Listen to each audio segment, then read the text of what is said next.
benediction. All those having business, draw near. Thank you, and you may be seated.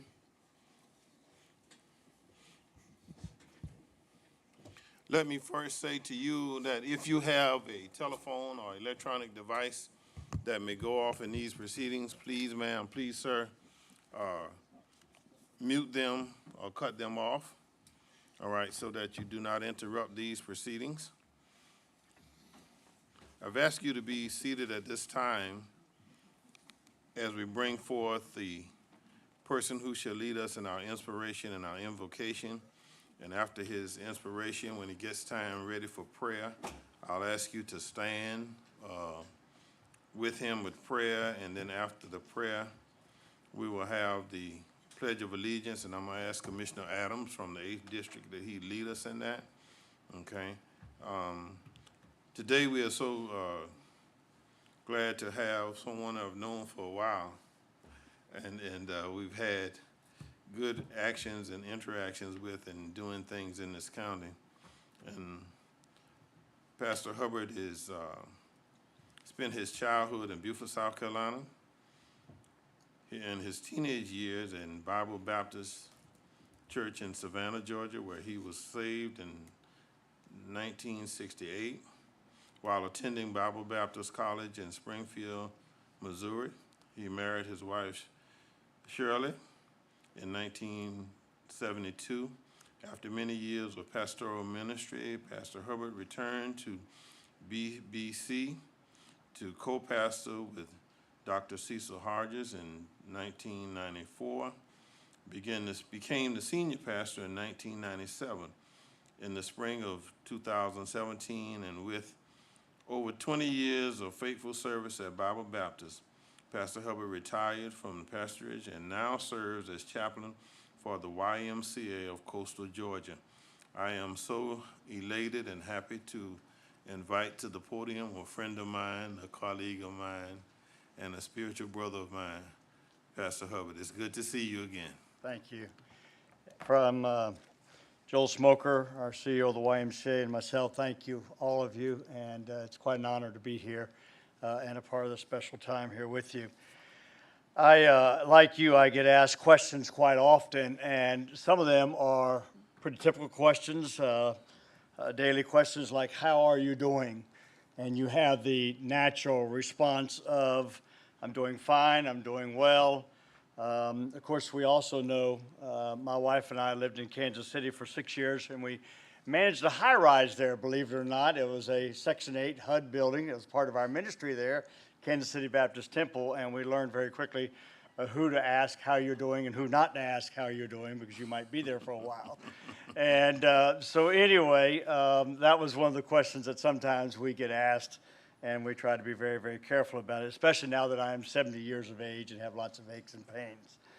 The other question that sometimes we get asked is, what are you thinking about? And what are your plans? And what are you going to do from day to day? And a lot of times around our office, the question is, what are you doing and what are you going to have for lunch? You know, you're thinking about a moment by moment. But I also thought about this just recently. One of the questions I have never, ever, in my 70 years, until just recently, been asked is the question that I'm going to propose to you today. And as I said, I'm 70 years of age. I've had 7 surgeries over the years. I have pastored 3 churches. As you said, Chairman, I've been married 50 years. Just recently, June 10th, celebrated that with my lovely wife. I have 4 children, 11 grandchildren. Wow, that's a real blessing, to say the least. But the question is this. How is your spirit? Has anybody ever asked you that question? How is your spirit? Now, your spirit is defined as your intellect, your emotions, your fears, your passions, your creativity. How's your spirit? How is your spirit? Well, 2 Timothy chapter number 2 from the Apostle Paul, he says these words, and we think about what he has to say to us and what it applies in our minds. For God hath not given us the spirit of fear, but of power and of love and of a sound mind. That's what he has given to us. When we think about this, how is our spirit? And so very quickly I thought about this in my own mind. I am a Savannah High grad and a very proud 1970 Savannah High grad. But I put down a couple of little thoughts that kind of help me day to day. Number one, I want to pay attention to my spirit by slowing down a little bit, taking some time to breathe. Just slow down and breathe. Pay attention to what's going on around me. Number two, laugh at myself. Don't take myself so seriously. I remember a while back when I was still pastoring, and I came out of my office, and as you can see, I wear glasses. And my secretary was sitting there, and I asked her, I said, Donna, have you seen my glasses? And she looked at me with quite a chagrin on her face, and she said, Pastor, are you okay? I said, yeah, I'm fine. She said, would you go look in the mirror in your office? And so I went and looked in the mirror, and you know where my glasses were? They were on my face. Mm-hmm. And so I learned to laugh at myself. Of course, my grandkids have helped me learn to laugh at myself. And so, number two, laugh at ourselves. Number three, I've learned to be a little bit more patient in life, not so prideful, not to have all the answers, to realize that I'm still learning, even at the age of 70, to have some forgiveness because life is short, and not to carry the grudges in my life. I want to leave a legacy. I want my kids to remember me as one who loved and cared for people and made a difference. I want my grandkids to think about that. My oldest grandson will start at Savannah State this year and will go there to play football. I want him to remember his grandfather as somebody who cared for people and left a legacy and was patient and kind and forgiving. I want him to remember my spirit as he lives out his life and the ones who follow behind him. So I share one last scripture and then a thought. In the book of Luke chapter 1, Mary said this, and my spirit hath rejoiced in God, my Savior. And that's where we find our strength, is in our Savior. I read the story, and I close. A young boy observed a man well into his 80s. And you know, life goes so quick. I can't believe I've driven down Washington Avenue and looked at Savannah High many times, Chairman, and thought it was just a short period of time that I walked those halls of Savannah High. And I've been there a number of times, and the same mind comes to me as I walk through those halls when I was a teenager. But now I'm 70. But this little boy observed this man well in his 80s planting an apple orchard and said to him, kind of in a smart alecky mood, you will never live long enough to eat any apples from those trees. The wise old man replied, you're right, son. You're probably right. But somebody will. Mm-hmm. And somebody will benefit from every decision that you, wise individuals, make in our county. This is my county. I love this city and I love this county. And every decision that you make, somebody will benefit from. And so please know that you're appreciated and you're prayed for, and we thank you for the difference that you make. God bless you.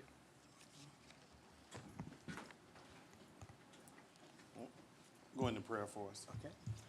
Heavenly Father, I do thank you for the privilege of being here today. I thank you for our chairman and for each one of the commissioners and for the others that serve our county so faithfully.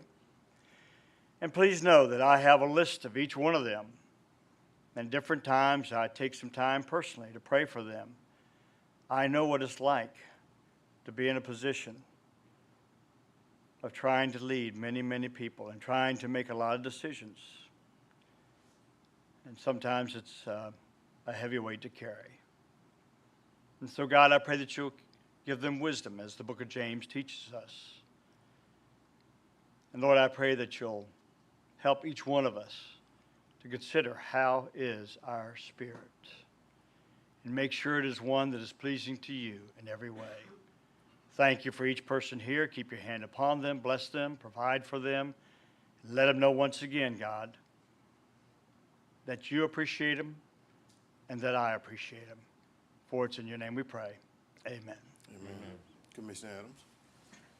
I pledge allegiance To the flag of the United States of America, and to the republic for which it stands, one nation, under God, indivisible, with liberty and justice for all. Thank you. You may be seated. Pastor, I want to thank you on the personal side and as chairman of the commission for being here today and for bringing us your words of wisdom. For truly, you are correct when every decision we make affects all of us here in Chatham County. And so our goal is to make things better for everybody and everyone. We know that's a hard task, but I go by the slogan that I get from the Bible: there's nothing too hard for God. Amen. All right? Thank you so much for what you've given. Roll call. Chester A. Ellis, Chairman. Present. Kenneth A. Adams, District 8 Vice Chairman. present. Helen L. Stone, District 1 Chairman Pro Tem. Present. Larry Gator Rivers, District 2. Bobby Lockett, District 3. Present. Patrick K. Farrell, District 4. Here. Tanya Whiteley, District 5. Tanya, I'm sorry. Danya Milton, District 5. We're a hybrid.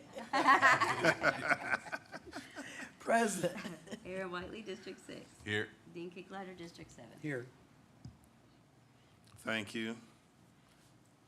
There are no proclamations or special presentations, no chairman items, no commissioner items, no table items.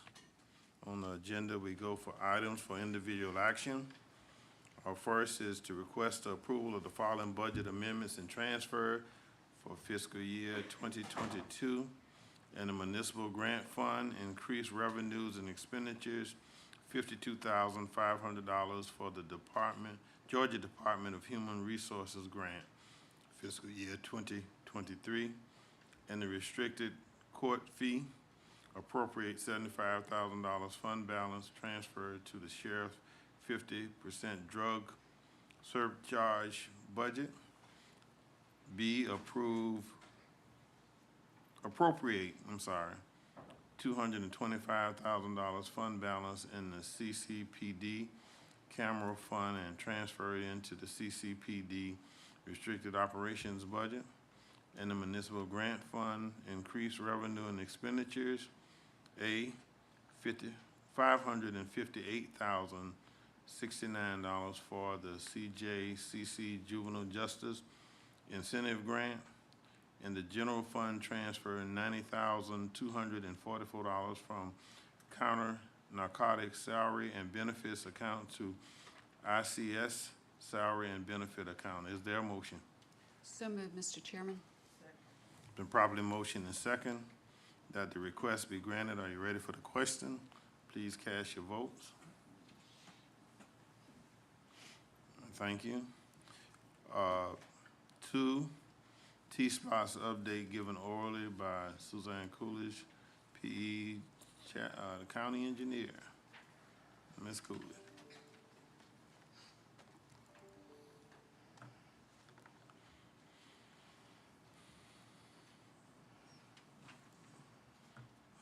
Good morning. Morning. I'm going to give a very quick and brief update on T-SPLOST, which is the Transportation Special Purpose Local Option Sales Tax. As you know, you will be voting on intergovernmental agreements for that and going forward. So I wanted to give you a quick update on where we currently are as far as projects and estimated revenue. And so beginning, in case you're not familiar with the types of things that this SPLOST will allow to be used for, and that is, for construction, but not only construction of capital improvements as they relate to transportation, but also maintenance and everything that goes with that, to include support services such as drainage and utilities that may be in the way of transportation projects. Yes? Does it also include sidewalks and park paths? Yes. So, and by transportation, we not only mean roadways, but we also mean non-motorized transportation, which are your pedestrian sidewalks, cart paths. It also does allow for bridge repairs and maintenance. And it does allow for us to do things to improve the functionality of existing roads, to make those type improvements for traffic calming or pedestrian safety, lighting. So those things are definitely included. Yes, and complete streets.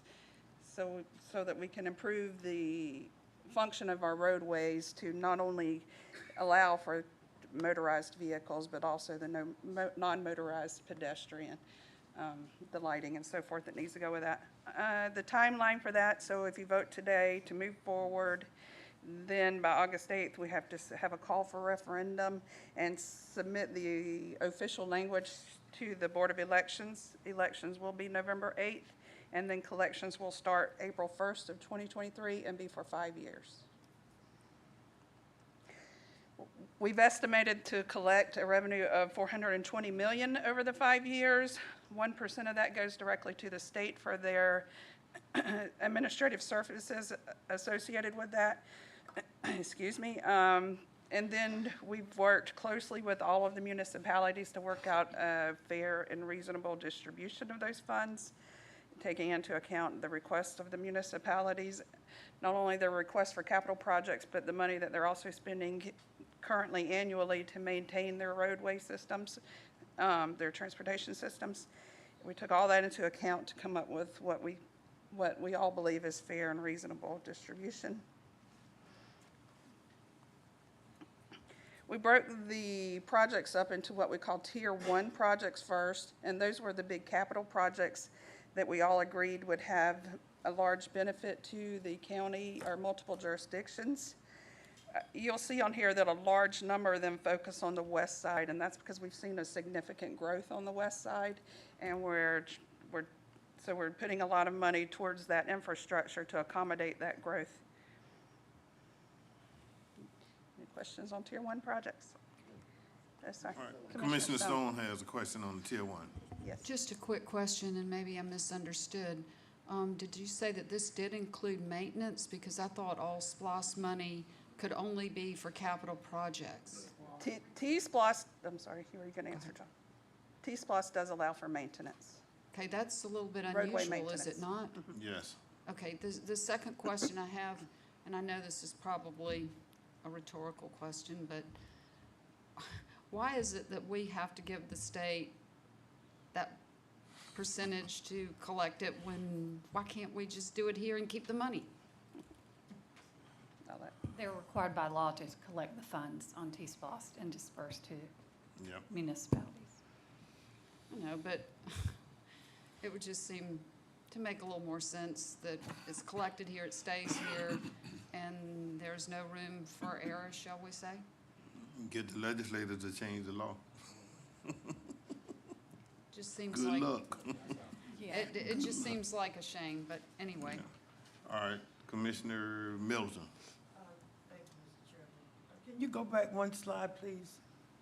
That one Chatham that you got down here, is that 10 Yes, 10 million for one Chatham. Those are projects that will benefit the entire Chatham County and not just one municipality or one jurisdiction. One particular project that we're looking at is a study of the railroad crossing at President Street, and being that has impact on multiple jurisdictions, that would be one type project that would fall into that. The others are yet to be determined, but that leaves flexibility for those type projects that would benefit multiple jurisdictions going forward as we see continued growth. Thank you. I got a question. Okay, let me get Commissioner Whiteley first, and after him, Commissioner Farrell.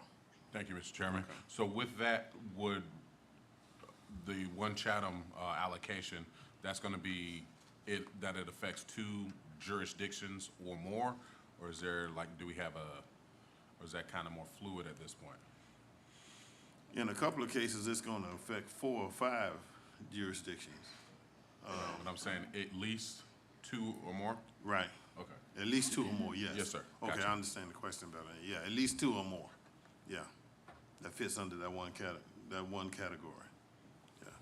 All right, Commissioner Yeah, I had the same question with this one Chatham, is, where's the money? What's it going toward? Like I said, that list has not been fully developed yet, that we left it open for future growth and as we see need across the county. Sorry, you having trouble hearing me?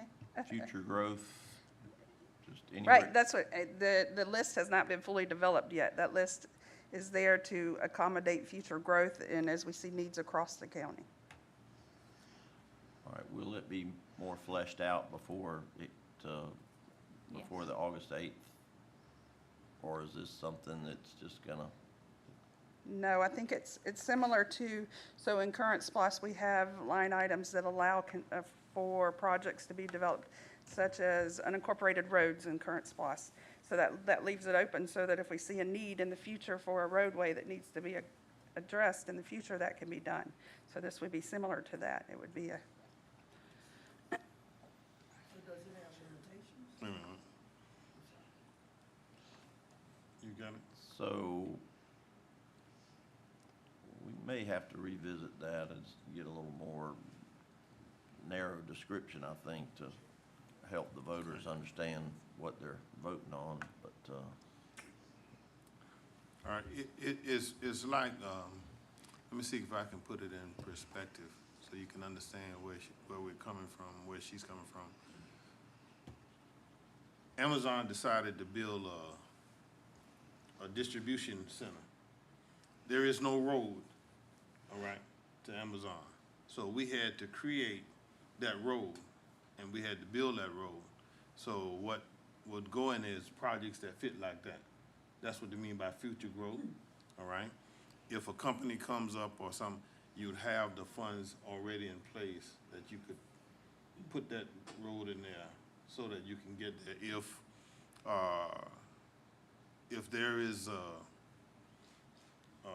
developer who develops a subdivision or develops and there is no road, then we could use that money because it will cross over more than one jurisdiction, all right? That's what, I think that's the best analogy I can get. Am I on the right page? Okay, I'm coming. yes. And so one problem that we're seeing now is with the mass annexations. So there are several areas where you get multiple jurisdictions annexing within the same area, which is impacting the infrastructure there, the roadways there. But what happens is the municipalities annex up to the road. They leave the road unincorporated, and we're left maintaining and improving roadways to accommodate all this growth in other municipalities. So this type, One Chatham could help with that to help improve the road system in those cases. so to be clear, some of these orphaned roads that go straight through municipalities but are left, hanging on the county, to own and maintain and improve. So that would probably be where this money's used. Right. Yes, that's one instance, yes. That's one And possibility. then, like the chairman said, if we see an industry move into an area, so let's take the big automobile plant that's occurring in Bryan County. There will be growth around that and spilling over into Chatham that we will see, and those type things will need to be accommodated. Thank you. All right, Commissioner Kicklighter. So basically, if I'm to understand right, it would be to benefit others. So if you take just Dean Forest Road, for example, there's a current study by the state going on. But Dean Forest Road is, I think, a great example of what this would mean. Is if the study comes back and shows that there's an overpass needed on 21, well, there's already one at 25, but 21 or at 80 or over the railroad tracks there, you start out in unincorporated Chatham at the ports itself. Dean Forest Road itself is owned by the city of Savannah. You travel south and you're heading through unincorporated on your left and right. You cross Highway 21, you're on the city of Savannah on the right, you're on Garden City on your left. You get a Highway 80. Garden City remains on your left. Pooler takes over on the right, all the way to I-16. Right. You continue traveling, Garden City takes control and ownership of Dean Forest Road. Garden City is on your left of Dean Forest. all the way to Highway 17. 17. And then you have unincorporated Chatham on the right side, as well as the city of Savannah dotted in there too. So any improvements that are necessary, and trust me, that is the cluster of disaster of transportation. That one bottleneck area, you've benefited everyone. So if all $10 million was spent on Dean Forest Road, we all win, because that is just a disaster of a street there. So is that a good example? That's a perfect example. All right, thank you. One Chatham.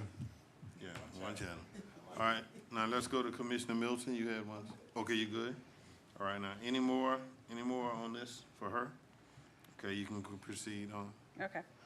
So in addition to those Tier 1 projects, which were the major capital projects that were submitted by the municipalities, we also included what we call a Tier 1 resurfacing and roadway maintenance allocation, and that was based on the amount of roadways and what each municipality had submitted as their future goal for resurfacing in that 5-year period.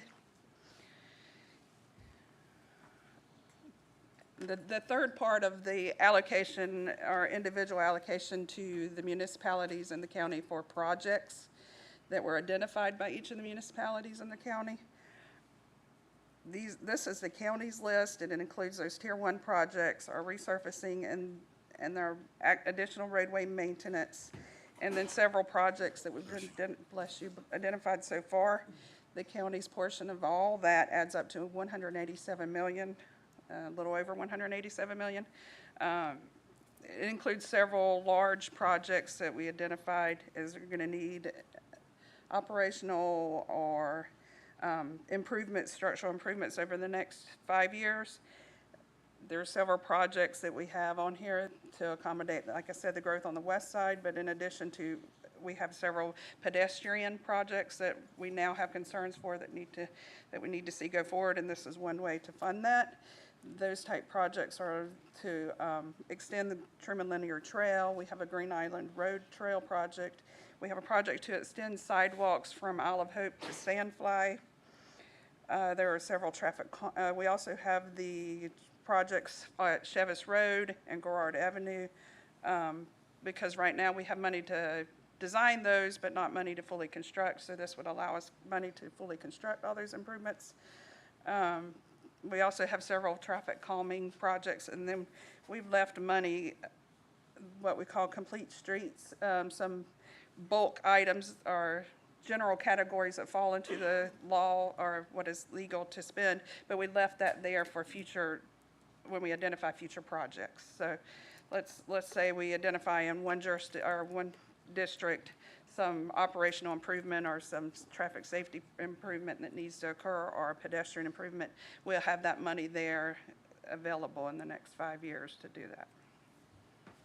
All right, any questions about this now? All right, Commissioner Milton?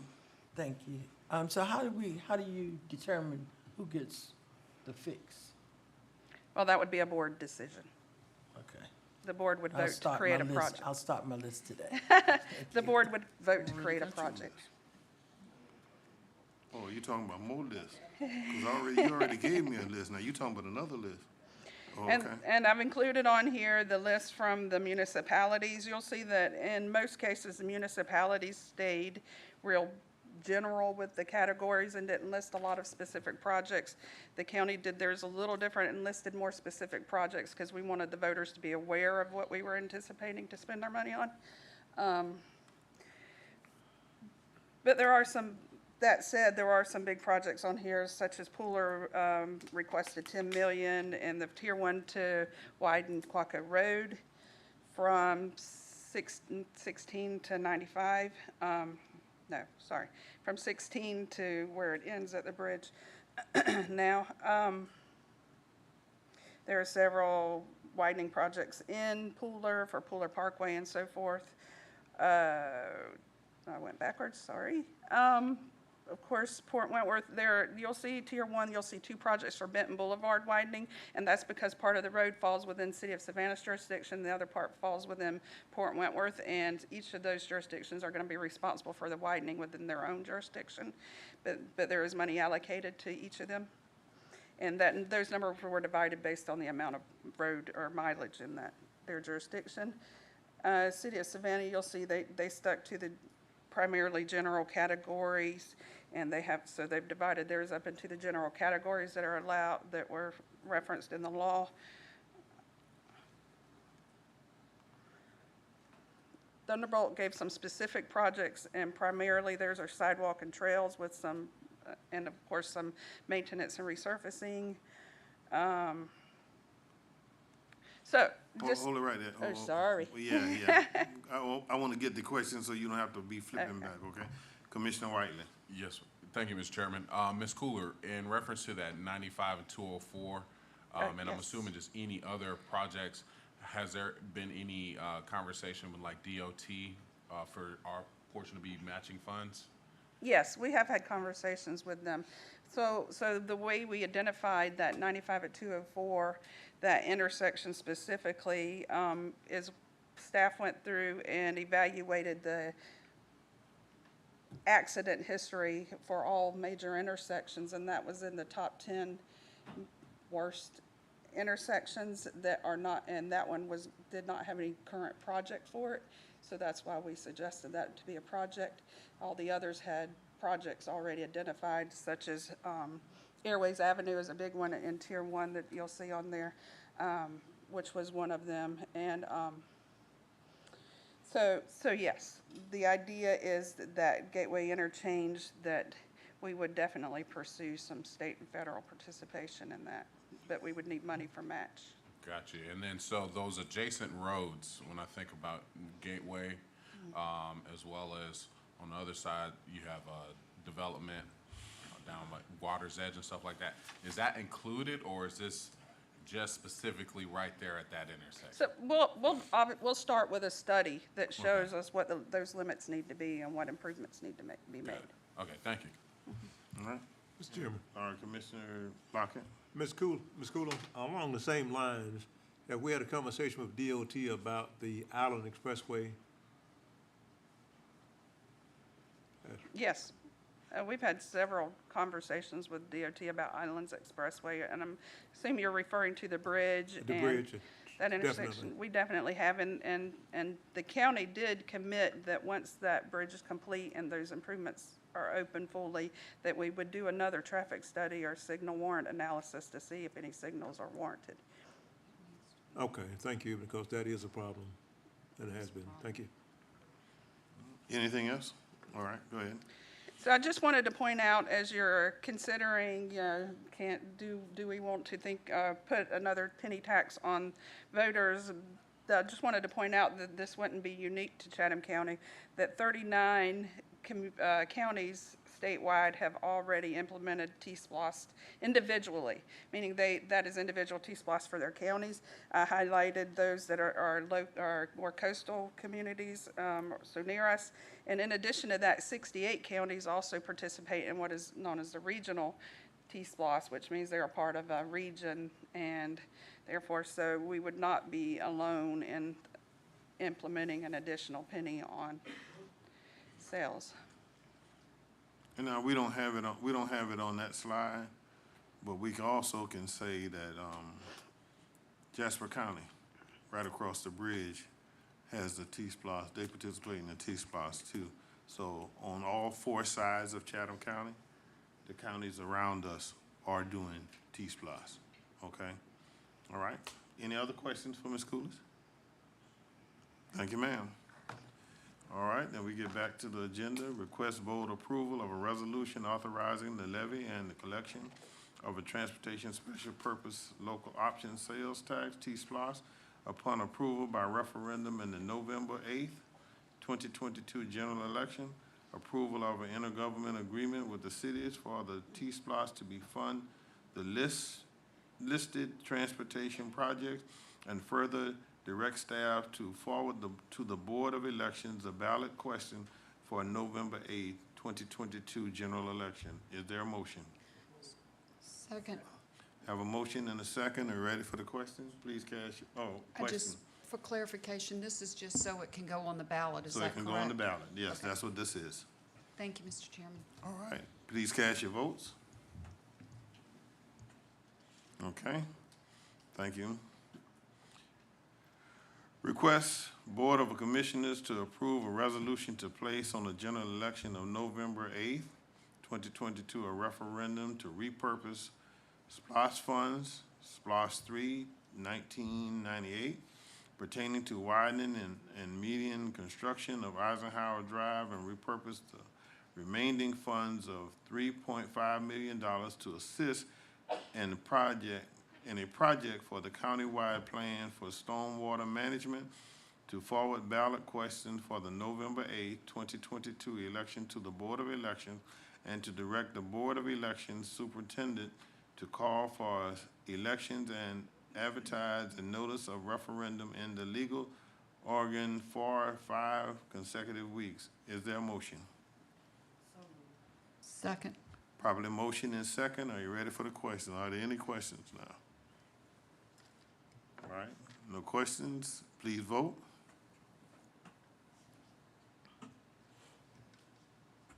All right. Chatham County Police Department bi-monthly report. Chief Hadley.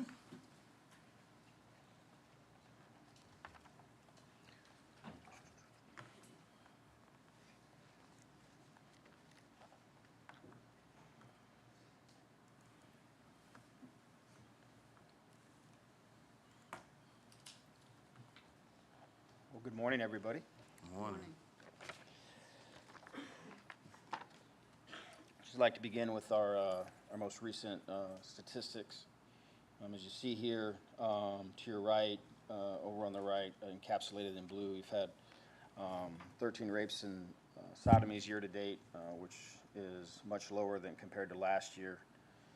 We have 97 total aggravated assaults as compared to 102 last year, which is a reduction in another violent crime category. Our most problematic area so far this year has been shoplifting. We're up 112 incidents, which is astronomical in my estimation. It's our understanding that, and many of these happen at the Walmart there on Montgomery Crossroads. We just recently learned that it's been a training ground for their loss prevention program, so that seems to exacerbate the issue there. Well, they're just catching more, I guess, and there's an enormous amount of time that it takes for our officers to process those. So the LPOs arrest someone or detain someone for shoplifting. Our officers go take possession of that individual. We have to take them to our station, fingerprint them, and then we release them with a subpoena to appear. You release them? Yes, it's a misdemeanor. They're not going to Sure, not taking CCSO at this time. Explains a lot of us. Yes, sir. Theft from autos are up a little by 17. Auto theft is down by 23. So aggregately, See, can we get those mics a little closer to you? Yeah, because she said they low. I have a question. Let Commissioner Kickhardt ask you a question. yes, sir. Go ahead. You guys, not meaning specifically the Chatham County Police Department, but police in general, y'all get blamed for so much stuff. And, man, you just told one that's not a police problem at all. Shoplifting increasing when all those people have to do is go get booked and released right back out. Whose policy is that? All right, we need to change that policy here. I mean, in defense of the sheriff, I realize it's a problematic issue. Obviously, with staffing shortages and COVID restrictions and whatnot, you know, he tried to limit the intake into the jail. So it's a discussion point, I think. All right, Sheriff, I love you. I didn't know that's your policy, but we need to look at that one then. I had no idea that comes from there, but that's sounding very New York-like, where people have to know there's consequences for negative actions, and we need to revisit that somehow, but I guess we can't. But again, didn't mean to throw it out there on any one, but my God, I mean, you can arrest all day long, but if they're not getting punished, it's no little incentive to stop it. So, thank you, sorry. No, I understand. All right, Commissioner Whiteley. Thank you, Mr. Chairman. I just want to put on the record that Even, I know Chief Hadley's talking about the county, but any other municipality All of that's them. having the same issue, the county is funding those folks going into the jail. So we have to be mindful of how that would affect our taxpayers, the usage of taxpayers' dollars currently. I know a lot of people may not know that. All right? Any other? Go ahead, Chief. Thank you, appreciate it. At the bottom, total crime is up about 5%, due primarily to our shoplifting numbers. But all in all, I think our officers are working very hard, and they're out there doing the best that they can with some limited staffing that we have at this time. Moving on, this just reflects the total Part 1 crimes in those beats for the 9-week period, May 22nd through July 23rd. So the number in black, or circled in black and white, are the total Part 1 crimes. Just an update on the school zone cameras. We're approaching the beginning of the school year. Speeding has been reduced by 93% since the implementation of the school zone cameras, although we still tend to issue those citations primarily on 80 right there in front of Whitmarsh.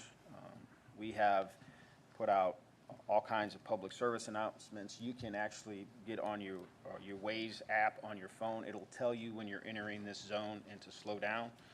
So we have done everything that we can do to try to get people to reduce their speed. And as a reminder, no one gets a citation unless they're doing 11 miles per hour or over the speed limit. So cameras, again, resume August 3rd. Next to be implemented would be Hess, which is on Whitfield, Southwest Middle, which is on 17 coming in from Richmond Hill, and St. James on Isle of Hope. And they swing into action on Tuesday. Yes, sir. All right, just make sure the public knows now, the cameras are activated Tuesday. In fact, Tuesday before you get up, they start activating. In fact, I had to give And they be going all day. Ms. Kramer's husband, Jeffrey, I had to remind him, look, Slow slow down. Pump the brakes. Yes, sir. Linda's gonna Okay. take your allowance if you keep it up. Parking citations. 93% club. That's right. We have gotten to the point where we're now able to issue parking citations. As a reminder, the unincorporated area does not have parking meters. This is primarily for obstruction of traffic issues or illegal parking, handicap parking, and at the boat ramps. During a busy weekend or warm day, if any of you have driven by the county boat ramps, it is absolutely full and people parking all over the place, which can cause traffic hazards and accidents because it's hard to turn with trailers and things of that nature. So just to be fully upfront with our citizens that we will have that option right now and may begin that in the future. The Lights On program, wanted to re-highlight that. This came by way of Commissioner Adams, brought this to our attention, and we have gotten a lot of positive feedback relative to this program. It's where our officers can issue a voucher to a motorist for in lieu of a citation if they're pulled over for a light violation, headlights, taillights, brake lights, tag lights. Instead of getting a citation where they pay a fine, they get a voucher where they can go. There's 5 different service stations that we've partnered with throughout Chatham County that will fix that for them with this voucher.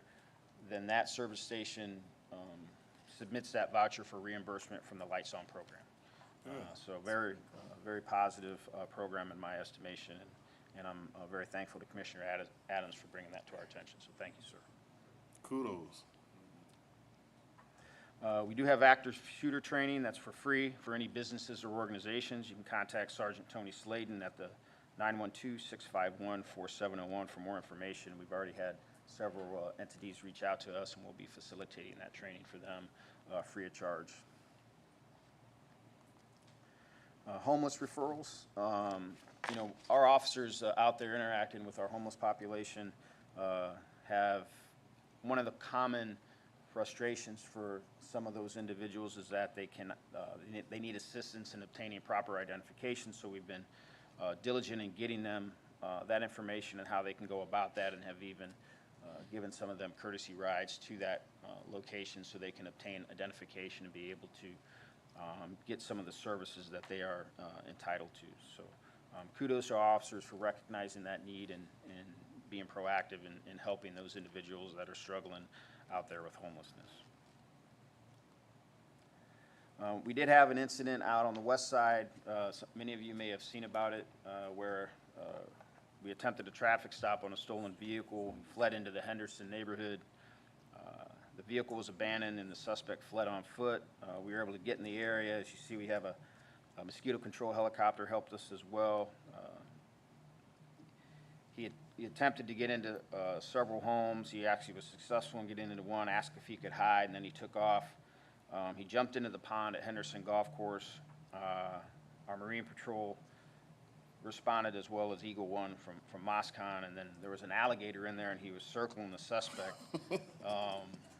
So then he gave up. So thanks to Wally the Gator for helping us apprehend this suspect. If you look at the So does this mean that we're gonna, in addition to the K-9 unit, we're gonna now have a Gator unit to We assist might. with the Marine Patrol? Can that be our new, I might be like Don Johnson in Miami Vice. I'll have that gator. You know, we'll put that on the boat. We'll bring him out when we need to. But interesting, this amphibious vehicle that you see in the lower left, that is one that you had approved for purchase, and that can go on the ground, and it can go into the water and be used as a vessel in the water. So it's a really unique piece of equipment, and we were able to, then as he was giving up, we were able to get to him with that vehicle and get him up. As you can see, the officers were able, they actually jumped in the water and got him out. So these officers are completely With the wet. alligators? Yeah. Jumped in where the alligator was near and apprehended this individual. So kudos to those officers. I'm not sure if I would have done that. I don't know. I'm sorry. They might have to. But if it wasn't for the helicopter and the amphibious vehicle, the gators probably would have got closer to him. You're right. But the helicopter and the vehicle blocked the gators from getting to him, so he ought to be thankful to those officers as well, because he was gator bait. I like the idea, me or them. The Gator saying me or them. Yeah, The yeah, vehicle already paid for itself, it did, it because did. it saved him from becoming a meal. And Gator probably would have called him a happy meal. Me or them. We also did have a barricaded gunman in the landings several weeks ago. It was a domestic situation. Officers showed up. He refused the officer's command, and he actually fled into the residence, actually pointed a firearm at the officers. They showed extreme restraint and not returning fire, and he peacefully gave up. The reason I highlight this incident, and I show the Bearcat here, because this is a very expensive piece of equipment that you all funded. Now, in one observation, you may think it's very intimidating, and it can be. But what I can tell you in this incident, this individual, once he fled into the residence, was setting up for a gunfight.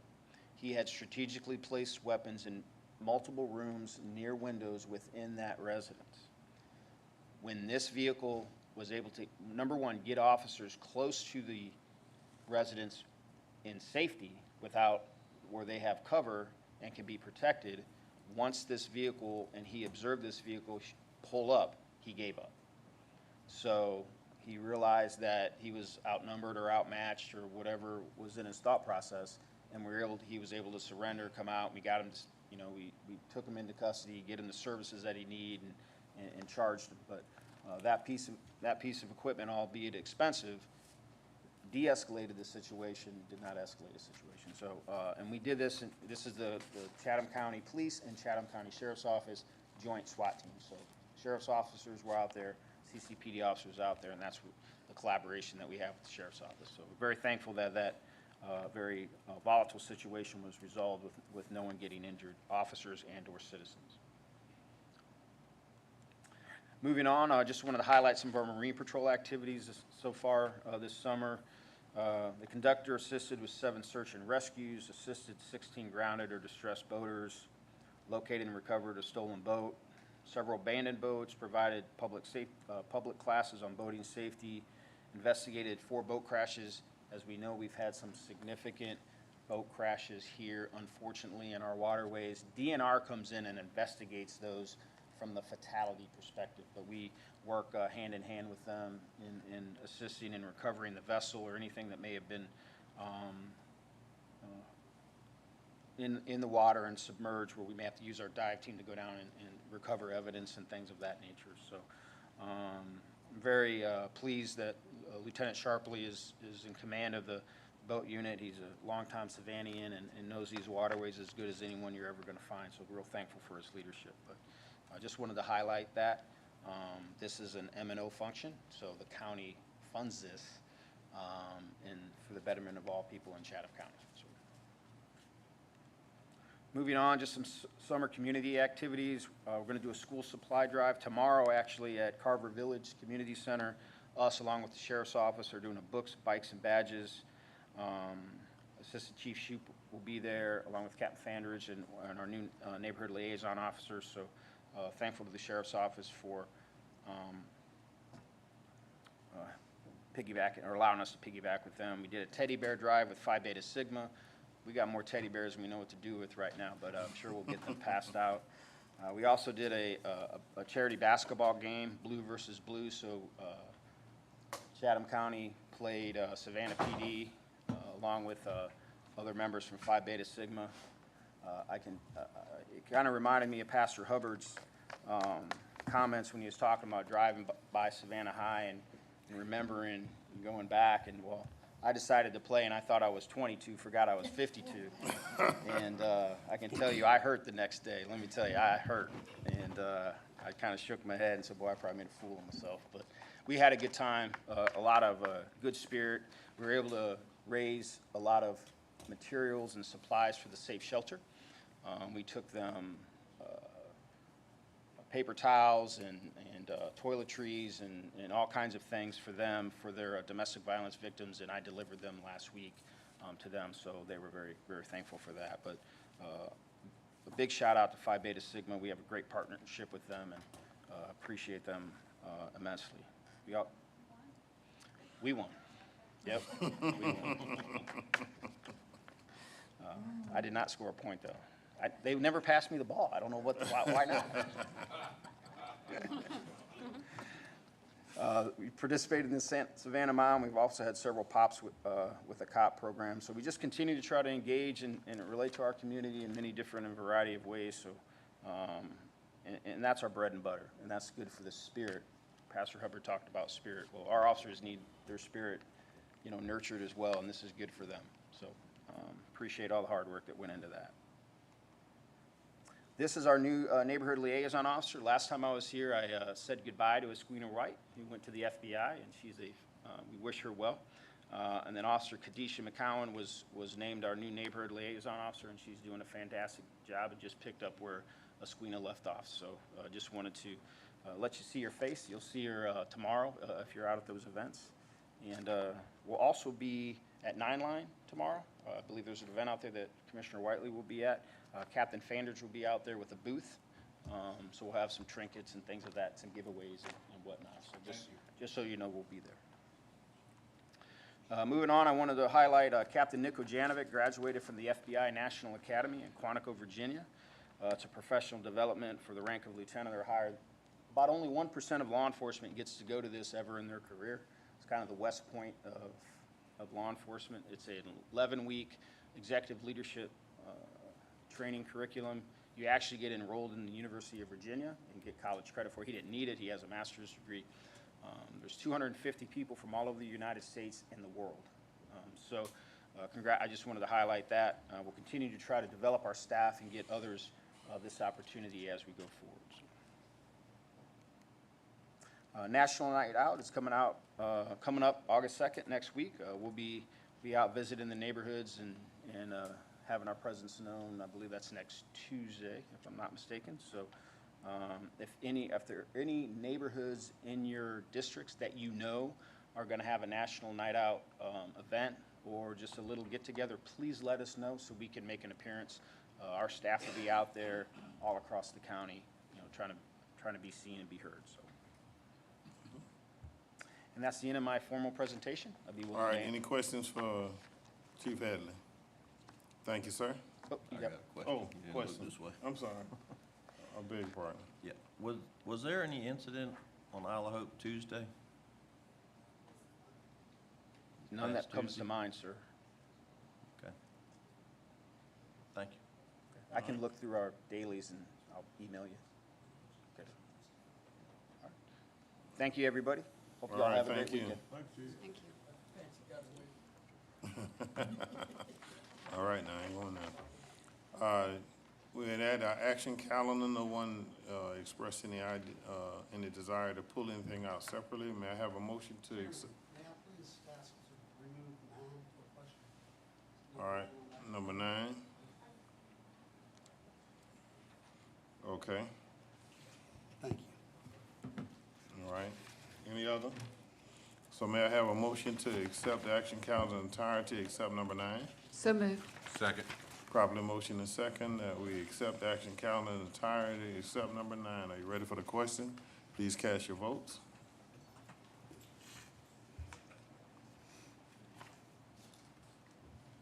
Vote back. Okay. Now let's go to number 9. Request Rose approval of an MOU with the Board of Regents on behalf of the University of Georgia Cooperative Extension Services. $188,682, and the Coastal Botanical Gardens, $195,370 for fiscal year 2023. All right? Yeah, my question, Mr. Chairman, is, so is this the county funding botanical gardens in the amount of 188 or 195? Or neither? What is this asking for? I think that Botanical Gardens is 195, 370. We have upped that this year for maintenance costs related to the children's garden, and that's a SPOS project that we put out there. Okay, well, just for a little history for some of the ones that haven't been on this board forever. There was a day, there was a time when the University of Georgia funded the then called Bamboo Gardens. And because this very wealthy university system, became financially strapped, they talked the county into giving them, I believe, $100,000 at the time, maybe $125,000. And anyway, that was too much then, in my opinion. Actually, that was shortly after a time when we cut funding for lots of really purposeful nonprofits out there. And anyhow, now you can see they've already inched their way right on up to basically $200,000. And, you know, we, I think, do a fairly nice job. I think we do a very good job with the parks and all that's actually the parks that we own and operate.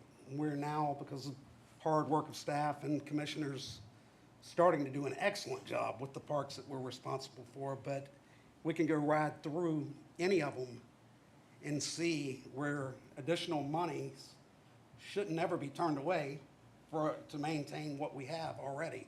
That is our financial responsibility. This is the state of Georgia, the Board of Regents or whatever, University of Georgia system. Guys, we need to save our $200,000 and put it in one of our places. Let them pick up a bill. We talk about forced, silly laws that forces us to do things like, and they are terrible laws that comes down from the state of Georgia, that takes monies away from our unincorporated area residents where they have to make up for it. This is not forced. This is one of those that it's us choosing to give away money. And so I would like to see this denied, or at the very least, approved, and some direct message to them to get it in gear by next year. So that's all I have to say. All right, Commissioner Whiteley. Thank you, Mr. Chairman. And Commissioner Kicklighter, I definitely understand your sentiments. I will say that I think in a lot of ways the ship has kind of sailed already. We've dedicated SPLOS funding to build a children's playground out there. Definitely a nature preserve in our area. And as we see continued growth throughout our county, this is one of those areas where ultimately the majesty or the majestic views of nature that Chatham County has to offer is still preserved. Now, I do understand that as time progresses, there may come a time where we end up playing a greater role in the botanical gardens. But at this point, it was a commission, not this one, but one past, or at some point in the past, that approved us to put SPLOST money out there to build a playground that ultimately people are going to have to pay to go to. And I know that was a conversation I've had with staff. If we're spending SPLOST money, why do our children have to pay to get in to be able to use this playground? Nonetheless, I almost feel like we've already gone a little bit too far down the road to try to turn back now and cut everything off, especially considering that we've already invested millions of dollars out there. Well, then, and I understand that. Well, if that's the case, I would encourage the group to not oppose government actually making money. And, you know, if that's the case, I hear they want to sell it.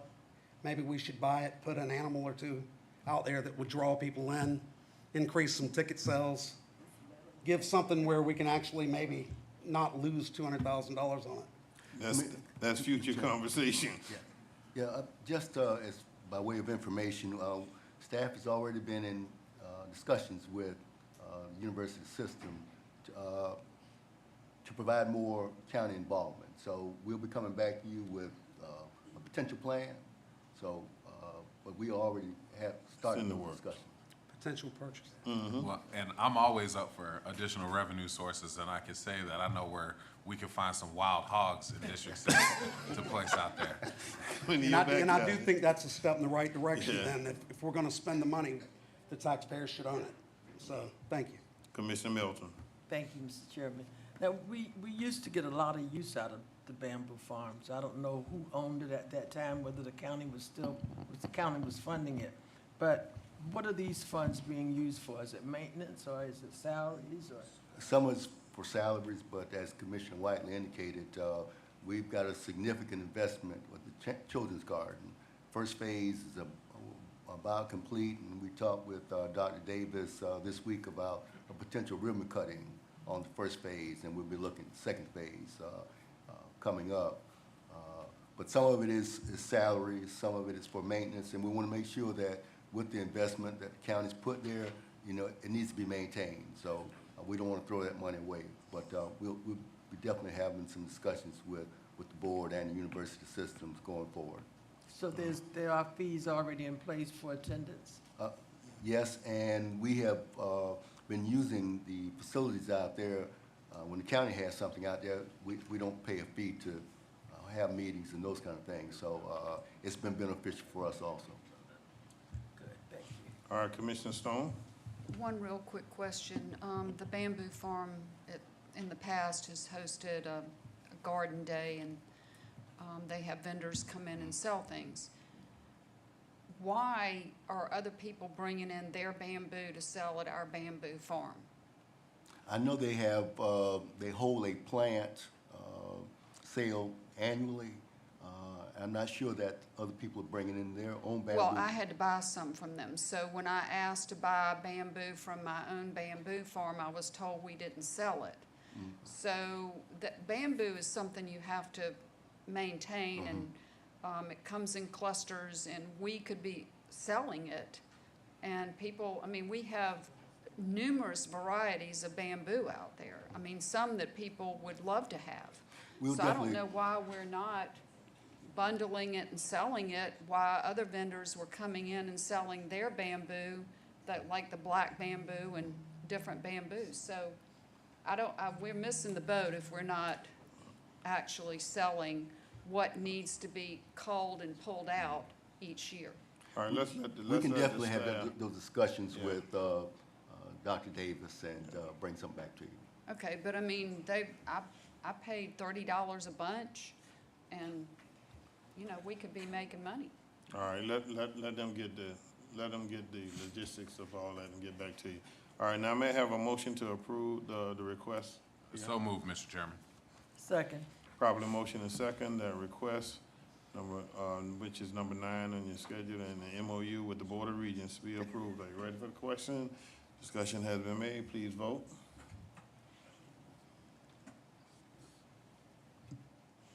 Okay. All right. Moving on. Mr. Chairman, Yes. I'm sorry can I make a quick comment about action items 7 and 8, please? Okay. I want to thank the commission very much for all the support that you've given the Hyundai project. When you took the risk a while back to purchase the land out there in partnership with us in Bryan County, it's paid off, and I can't thank y'all enough for doing that. On May the 20th, when we announced the Hyundai project, we got engaged, and last week, all the documents were signed, and therefore we became, one. We got married. And throughout the process, it's a massive team effort, and we're very excited about where all this is headed. But I just want to thank y'all again for the support you've given us, and in particular, the revenue sharing agreement, which was not easy to culminate and get done. I want to thank the county attorney, the staff. It was a very hard process, but it got through, and I really want to give Linda a shout out, because she was the voice of reason. She was the master of the spreadsheet. A lot of phone calls. I think when I was in Uruguay, we talked, and I just can't thank Linda enough for making it all happen, at least from the revenue sharing agreement between 4 counties, and thank you very much. Thank you all. And we're still gonna have conversations with you all now about workforce development out there. So that We're ready. All right, Absolutely. so we'll be a part of that. The county needs to be a part of that. Okay? Absolutely. All right. Thank you. Thank you. All right, we're having no first readers. We go to our second readers, the speed zone ordinance update. Request the board adopt revisions and approve the update list of roads for the Chatham County speed zone ordinance. Is there a motion? Need a motion? Wait a I minute. move to approve it, Mr. Chairman. All right. Okay. There's a second? All right, some properly motion and second that the speed zone ordinance be updated and be approved. All right, now questions. Any questions? No, mine's for number 2. Thank you. Okay, any questions? All right, please vote. Okay. Request board approval of the 2022 revenue ordinance. Is there a motion? I'm gonna get to the questions, but gotta get a motion first. I move to approve the ordinance as shown in the agenda. Second. Properly motion and second that the board requests the approval of the revenue ordinance. Now we have questions. Commissioner Stone. Thank you, Mr. Chairman. Let me see, it's the one for the solid waste? No. It's the dry trash fee. All right. This fee has gone up from, I believe, $43 to $85. Now we're going to $96. I can't support that. I'm sorry. I just don't think that something that historically was done when I first came on the commission without a fee, that we need to be paying now $96 for. So I can't support that. Per year, every resident in the unincorporated area, and I'll echo her feelings, I won't be supporting that increase either. Okay. All right, any other unreadiness? All right, please cast your votes.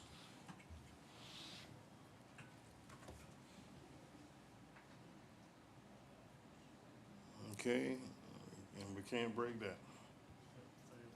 That's right, that means it's. No, you don't. Send it There's back no to- way to broke that because Commissioner Rivers is absent, so therefore it fails. It stays where it is, right? Mr. Chairman, we've got a brief presentation that, staff would like to make.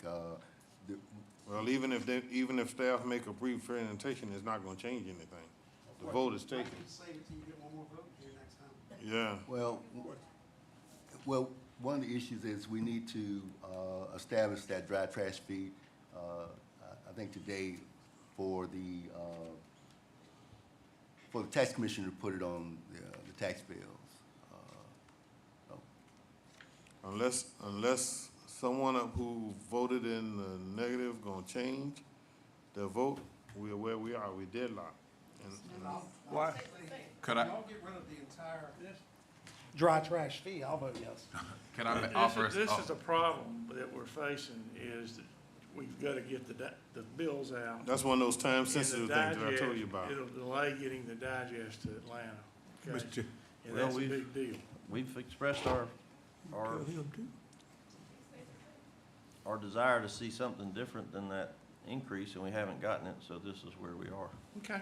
So, Commissioner Lockett. My thing would be, if we had explained that to us earlier, perhaps the vote would have been different, the presentation you're talking about. That, Well, this Mr. is Chair. a second reading. he voted for it. I do know that it was brought up before, it was expressed Been to us. expressed If before. I could, well, so, just for understanding though, the fee just remains the same at this point? Would Yes, those sir. bills just go out? Yes, and bills be- go out just as they are now. yeah. All right, so with that being the case, could I potentially offer a substitute motion, that, or ask you to reconsider the motion? Yeah, you have to ask for reconsideration. Yeah, so if I ask to reconsider the motion, You can't ask for reconsideration. 'Cause you were in the- voted and you're losing them. Someone. no, nobody lost, Nobody nobody lost, lost, nobody won, it Well, was that's the either. way that works, though. It technically, All right, it has to be someone. let us get a ruling, from the attorney. The people who tell them. I'm not quite sure, and I say that because, I'm not quite sure, because I'm saying you had a 4-4 tie, so there was nobody that prevailed. Right. The motion was to approve. It was not approved, so that means it was denied. Correct. So someone that voted against it has to be the one to make a motion to I know. reconsider. I know, so I'm asking you, this is what I'm trying to ask you to reconsider. I wasn't talking to I you got like you. that. I was Right. procedure. And that's why, if you remember what I said, someone who voted in the negative would have to ask for Right, reconsideration. and so what I'm trying to do is make the recommendation that I'm asking those who voted in the negative to approve the ordinance, and the amendment would be to keep the dry trash fee as it is currently, rather than increasing it. And with all due respect, I would just answer, since I was the one discussing, that I am on record in the past stating that I'm willing to let the dry trash service go away in exchange for not having a fee placed on those citizens. Mr. So Chairman. I'm not going to be the one that makes the motion to Okay, reconsider. all right. Yeah. Yes, sir. As I understand it, the vote, as was taken, we propose increasing it to $96. Right. That failed, so It goes my right back to the understanding, same. it goes back to the 85. So it still goes to the $85. Right. We'll just have a deficit in that fund that we'll have to make up. Right, but everything else that was stated in the ordinance as it was shown, none of those changes go into effect because it failed. And that was my concern. You're correct. Yes, sir. Yes, sir. And that's what you did, and that's what I want to make sure you understand what you're doing, is that when Why can't we take that? when it went like it did, when the vote, you've already taken the vote, so you can't table it, all right? The only thing you can do is someone who voted against it, who light turned red, makes a motion to reconsider. If not, everything goes back to like it was. Yes, ma'am. Then I have a question. Uh-huh. Since I voted against it, if I were to vote to reconsider and pull out the dry trash to vote on separately, may I do that? Yes. That's legal, yes. Yes. Okay. Then, being who voted in the negative, I will ask for reconsideration and ask to pull out the dry trash fee. All right, somebody who voted in the negative, give me a second. When you say pull out, you mean take it out completely, or just take it out and Take vote it out separate? for a separate vote. Okay. Yeah, for a different vote. Make that motion and I'll second. She made the motion. I'm making that in the form of All a right. motion, please. There's a motion on the floor, can reconsider, all right? Any discussion? Please vote.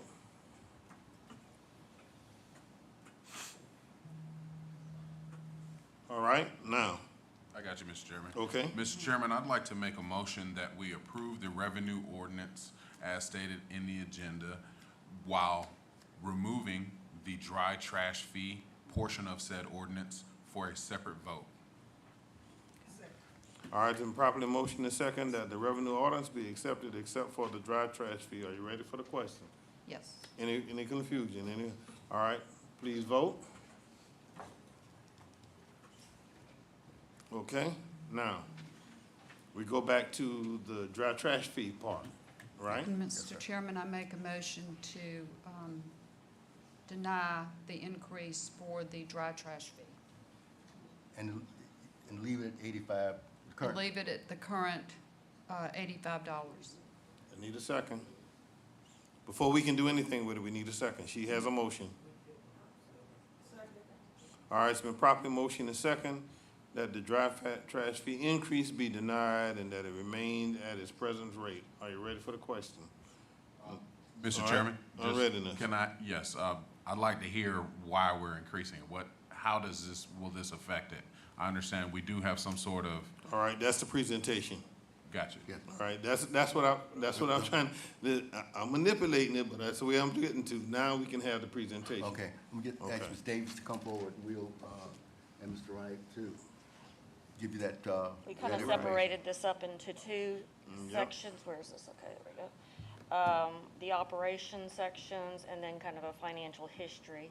So I will give this over to Mr. William Wright from our Public Works. Good morning, Mr. Chairman, Commissioners. Today I'm going to present to you this morning the solid waste collection. So I'm just kind of going to go over the basic operations of solid waste and what we do. So basically, yard waste is picked up 4 times a week in various areas of Chatham County. Monday is West Side, Georgetown, and Southbridge. Tuesday, Skidaway Island and the Landings. Wednesday, Isle of Hope, Whitfield, Dutch Island, and Burnside Island. Thursday, Wilmington, Tulahe, and White Marsh Island. Friday, every Friday of the month is bulk pickup for various areas. The first Friday being West Side and Georgetown. Second Friday, the Landings and Skidaway Island. The third Friday, Isle of Hope. And the fourth Friday is the island areas, Wilmington, Tulahe, and Whitmarsh Island. And here is a map of where our drop-off centers are. We have Dillon Drop-Off Center is out in Bloomingdale. Then we have Sharon Drop-Off Center, which is in Garden City. We have Chevis Drop-Off Center, which is out on Chevis Road. We have our recycling center, which is on Eisenhower. Thomas Landfill is on Thomas Road. And then we have our Wilmington Island Drop-Off Center, which is on Wilmington Island, of course. Yard waste is picked up at the curbside of Chatham County residents. Staff is also responsible for picking up illegally dumped piles that are dumped in the right-of-way. Each compactor is assigned an operator and 2 contract laborers who pick up the yard waste and load it into the hopper of the compactor. Staff sends out 7 to 8 compactors daily. The department also utilizes a knuckle boom truck, which picks up larger piles that cannot be picked up by hand. Once collected, yard waste has to be processed. This involves the use of a large tub grinder, which converts the debris into mulch. Monday's yard waste is taken to Bush Road to be processed. Tuesday's yard waste is taken to Green Recycle Resources and processed by a contractor. Wednesday's yard waste is sometimes taken to Green Recycling to be processed, and other times it's taken to Bush Road to be processed. Thursday's yard waste is taken to Wilmington Island if there's room to process it. Otherwise, it has to be taken to Bush Road as well. Once processed, all yard waste must be hauled out at some point. Until recently, staff was able to take the mulch to Superior Landfill at no charge. However, we have recently been informed by Superior Management they will have to charge a fee for us to bring in our mulch yard waste now.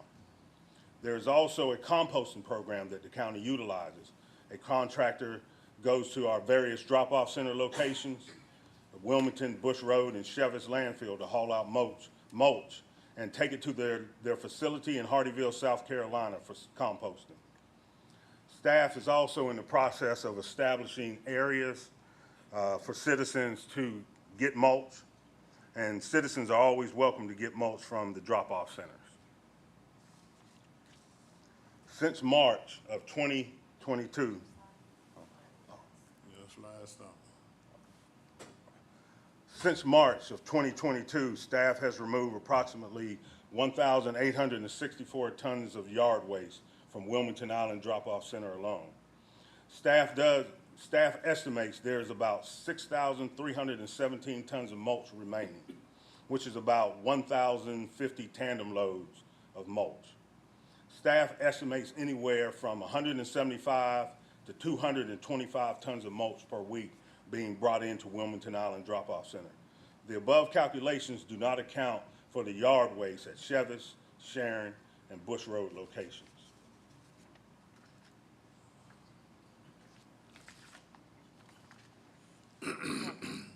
My turn now. Prior to FY 18, the annual fee for yard waste pickup was $43 or $43 a month, a year. In 2018, we had to recover funds that we expended during Hurricane Matthew, and we had a one-time fee of $131. We increased the fee the next year to $85, and it's remained that for 4 years. This year was the proposed amount of $96.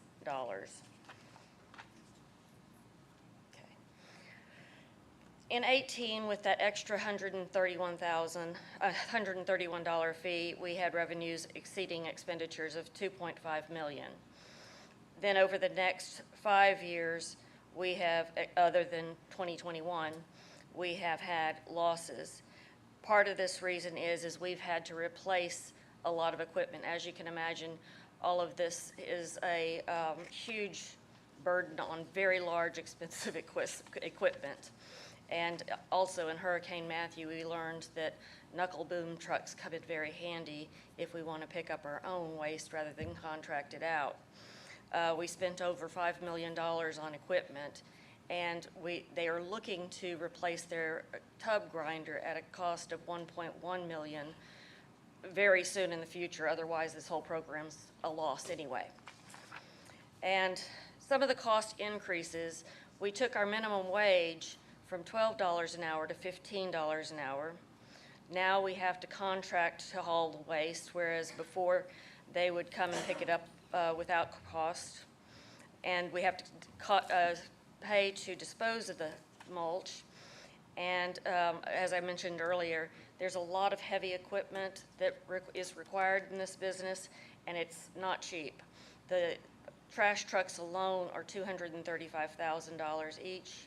Like I said, a tub grinder, which we only have one, and it's been about, 20 years since we've replaced it, is $1.1 million. And that's coming up very soon to be replaced. And the fuel costs have doubled. And I would like for all of you to consider what we would do without this program. This is not in my slide presentation, so I don't have a slide presentation. But I am a constituent of the unincorporated county. And if you don't have the pickup, some people are going to revert to burning. And then that's going to cause even more problems, in my opinion. I consider the cost in the unincorporated county where I live to be a bargain, because I have lived in other counties where you pay for this service dearly. So that's just my appeal to those voting in the unincorporated county. Chairman, I have a question. All right, Commissioner Kiegleiter and then Commissioner Whiteley. Thank you. You're talking about the cost of the grinder? Yes. How much did you say? $1.1 million. Okay, when that comes around, how much of that will be funded out of the M&O? None. This is not an M&O service. Okay, correct me if I'm wrong, but all these drop-off centers included in your presentation, does not everyone living in Chatham County drop off for free? if they're a resident of Chatham County, Georgia, which They're not means Savannah, Pooler, Fort supposed to. Worth, Bloomingdale? Oh, yeah, that's right, that And is a that different. same waste No, would be no, grinded? that is a different budget. The drop-off, the dry trash pickup is only unincorporated. Okay, well, how many grinders do we own for that, We for own- that section paid We own for by that? one grinder, which we have been putting back together for the last 20 years. Okay, then how does that one grinder cut just get charged to the unincorporated area residents? When stuff's grinded up from every I'm sure person it would living in probably this be county? allocated, but still, you have basically two sections. You have the drop-off centers and you have the dry trash pickup. And so 1.1 divided by 2 sections is still a lot of money. Yeah, and in all due respect, you have a very nice position. You do a wonderful job for us, and I'm sure you're compensated at a pretty nice level. So not every person living in the unincorporated area can take on the burden of subsidizing the waste removal for people living in all of the cities in the county. That's what we've asked them to do. I mean, there's for every South Bridge, there's a trailer. For every, Well, I mean, the other folks, option, we're not all wealthy. another option would be is to discontinue the large pickups on Friday, which is a huge burden, but then you cause other problems where people dump their couch in a ditch somewhere. Right, but we can look around, and they're not neglected people. And in our various cities here, some may offer a dry trash pickup, some don't. It's not a give that you have to do it. And we could offer, I would venture to think that out of all the people living in the unincorporated area, I would love to see a stat, but maybe 3% of the total population actually uses the service and throws stuff out in the yard every time. I mean, 5%, but everybody has to fund it. Why can we not have a call? If you want all your stuff removed, call and you pay $100 to have it removed. Why can't we do that? Commissioner, I don't disagree with you, anything you said. The item that we have here is very simple. Staff, we're trying to just cover the cost of the curbside pickup program. And it's exceeding the $85 per year that we currently have in the budget. It's a lot of factors that go into that solid waste fund. If it's the board desire to leave it at the $85, we'll make it happen. So do we have trucks just riding around looking for the stuff, is what I'm to understand? On those days, they're just riding around looking to pick up? We have routes that we run every day to pick up the curbside yard waste. Okay. And I would suspect, and the last time I checked, we've got about maybe 40–50% of the people that put out on a daily basis. But wouldn't it be a little more time sensitive if people actually phoned in that they had something out there? That Save man hours? On the bulk pickup, but it's just more efficient to run the routes like we're doing now, because having a schedule, people knowing when to put it out, that's just the most efficient way to run it. Again, and it's a good service, and I commend and I appreciate it. And I'm sorry that sounded like such a smart aleck, but I mean, I've opposed this fee since time began, and not everybody is wealthy in our county. And just these constant tack-on of fees to people. I mean, my God, look at, it's hard to get a steak nowadays if somebody wants. So people are eating, lucky to get a hamburger nowadays and be able to afford it if you can put the gas in your car to drive up to actually get it. So tacking on these fees for unessential services, that's where, in my opinion, government has gone wrong, period. We're supposed to protect the citizens, provide them with infrastructure, water, sewer, ways to transport themselves, to do stuff for themselves, and we've by far jumped out of this and just become society of, government's got to do everything, and that's not the way it should be. We've already got an adopted budget. The item here is addressing what the fees will be in the solid waste fund. And again, y'all do a great job, everyone here on staff. You're doing your job by presenting this. I am not talking to y'all in a demeaning way. It's my group from the very past that implemented this, not you guys. And I'm sorry, it's not y'all. But this is something Commissioner Farrell, Commissioner Stone, and myself, because we represent such a huge unincorporated area, we've opposed since day one. And we finally had a vote that was about to look like it was going to wipe it out for a second. And that's why we're kind of standing, or I've been standing firm on it. I mean, it's an unnecessary expense. Okay. Commissioner Whiteley. All right, thank you, Mr. Chairman. So, question, is this considered an enterprise?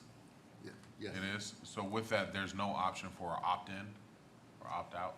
Since when did it become an enterprise, though?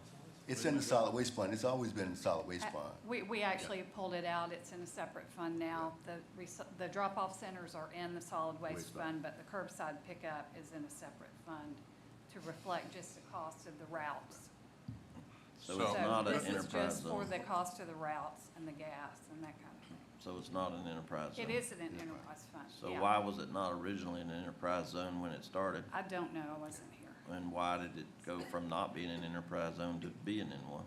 I think Well, that's a state y'all, of South that's been Carolina. on a budget every year. We just gotta look at it.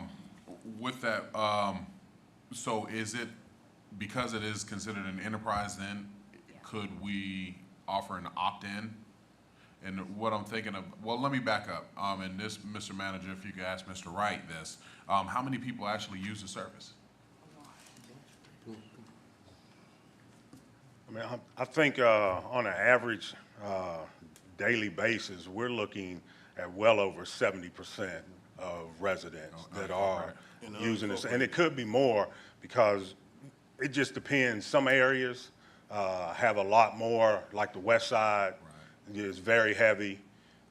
Tuesday's route is heavy as well. Wednesday's route can be very heavy. Thursday's route is fairly heavy. And bulk is also a great expense for us to go out there. And it's not only the expense of, you know, what we do, it's the expense of the staff that drive our compactors. It's the expense of the contract laborers that actually have to go out and pick up that yard waste. We can't keep folks these days with the rates that we have been paying. We went from $9 to $12, and the market is so competitive.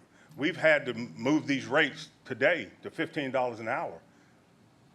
That's significant, you know, in order just to keep people, and it's very labor intensive out there. They work in rain, they have to be, this is one of the few departments, sections we have. When it's raining, we still got to pick it up. When it's 105 degrees outside, we still have to pick it up. So there's a cost to getting folks in here to pick that stuff up from the curbside. And as a business owner, I understand that expense. Oh, go ahead, man. The last thing that I would really like to point out to the board is, you know, this service has been really, really volatile over the years, and we want to make sure that we're kind of operating as efficiently as we can. So we're getting ready to hire a consultant to look at our dry trash program, our drop-off centers, and maybe make recommendations to the board how we can, you know, streamline the service, how we can, you know, kind of do it more efficiently. So that'll be coming to you hopefully sometime first of the year. And one of those options, I'm hoping, would potentially be what it would cost us, or excuse me, what effect financially, excuse me, what financial effect it would have on our citizens if they went to just the open market. Because I know that in other areas in the unincorporated, there you just pay Kirby or any company to come and pick up your trash. So I'm curious, and does anybody have an idea of what that would look like? I can personally tell you that it would be a whole lot more if they to open up the private market like that. So, but that'll be included in that. All right, thank All you. right, let us go to commission. Hold on, I've got you on the list now. You just bear with me and I'm gonna get to everybody, all right? We had Commissioner Stone. Thank you, Mr. Chairman. I would not support getting rid of this program. I think the county would be a mess if we did. But I will ask this question, because I brought this up several years ago. I see the $1,000 commercial fee. That is fairly new, correct?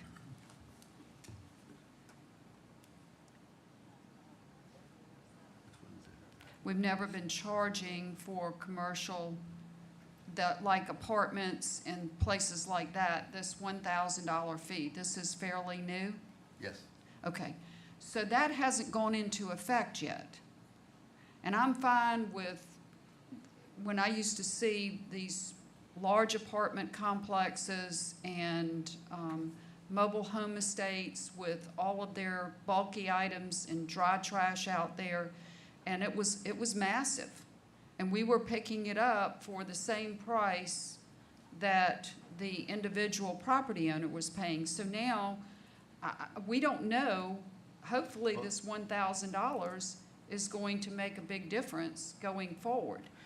Commissioner, that's on the LDO, land disturbing ordinance. That's not the dry trash. That's the $1,000. What are we gonna charge now? I was told, and this says commercial, I was told that for places like apartment complexes, that we were gonna start charging a commercial rate.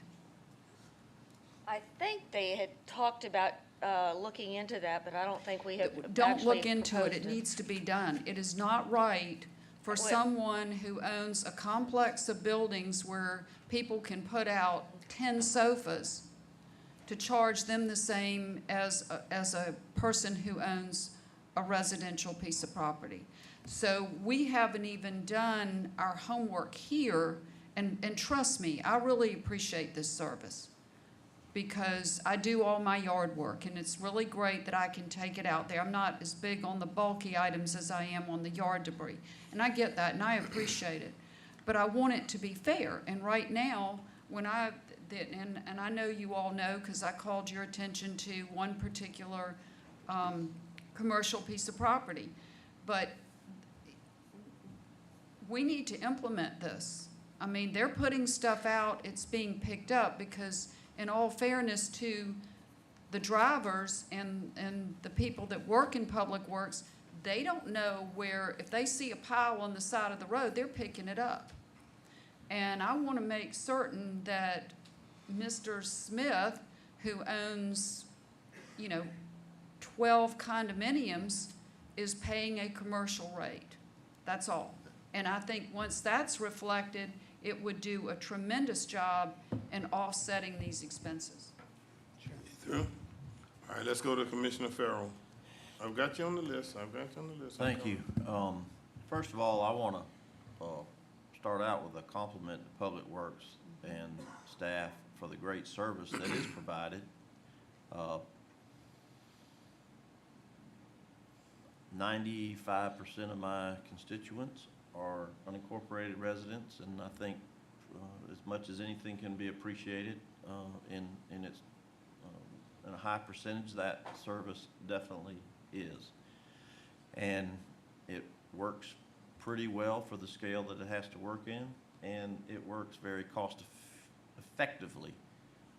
It is done on a grand enough scale so that the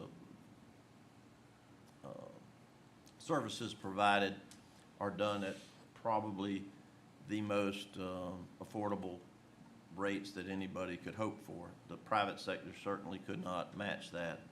I've spent 40 years in the private sector doing similar work. And the county has a great program. I think what we're discussing today is how does this board, these 9 individuals representing the county, how do we decide to pay for it? When I became a commissioner many years ago, it was baked into the tax base. There was a time when a former county manager wanted a tax increase, and there was no will to increase the millage. So this fee was created to generate more funds to help out in that area. And it gradually went from 40, the original ask was $85. It was settled on a $43, which meant that it never, this fee never paid for the entire operation. It was an additional revenue source to help pay for it. At some point, it went up to, there was enough support to get it to $85. And now we're being asked to raise it another $11. And it's simply a choice between what the folks at this board, how we choose to run the budget. My personal opinion is I've never really cared for the individual fee. However, it's kind of baked in at this point. I will not personally support an increase, especially in lieu of the fact that my taxpayers in the unincorporated area and your taxpayers in the unincorporated area are gifting $4 million to the M&O out of their separately revenue source that they are individually taxed upon on their property. So there's your money right there. M&O can pick it up. The SSD budget can pick it up. There's several different options to balance this budget. This $11 is not a make or break operation on this dry trash and bulk trash. So I'm very much for the program. I'm very commendable to staff for administering the program and making it work. It keeps our streets clean. It gives people a place to put stuff, both bulky trash and the stuff that comes out of the wonderful trees that grow everywhere in Chatham County. Branches fall off all the time, and there's yard debris, and we have a system to keep it kind of mopped up. So this is simply a question of how do we pay for it. I think there's other options to pay for it. I'm just personally not in favor of this particular option, and I will not support the increase, and there are multiple ways to pay for it. And if staff needs my personal advice how to do it, I'd be glad to give it to them, but I really don't think they do. I think they have all the information they need to balance it without input from this particular commissioner. But I do offer my services if you should like me to do so. And that's all I have to say. All right, Commissioner Lockett. Thank you. It is a necessary services. I agree with the fact that the increase is a very minimum. I can support it because of that reason. It's a very minimum increase, and it's necessary. And not only that, but from time to time, I'm sure we have to upgrade our equipment. I will support raising it to $11. All right, Commissioner Kicklighter. Thank you, Mr. Chairman. Just want to state also that I know it's hard to take away things once the government started doing it, but I've had the, I guess, wonderful opportunity to work in a government that's smaller than this level, where people figure out how to get everything done for much less money, percentage-wise. In Garden City, we managed to pretty much have every type service without property taxes for all the years, and even when I was serving there as mayor. I've been living in Pooler for 20-something years now, and their millage rate is virtually a wash with ours. I'm actually trying to get the exact, what is our millage rate in the unincorporated right this second?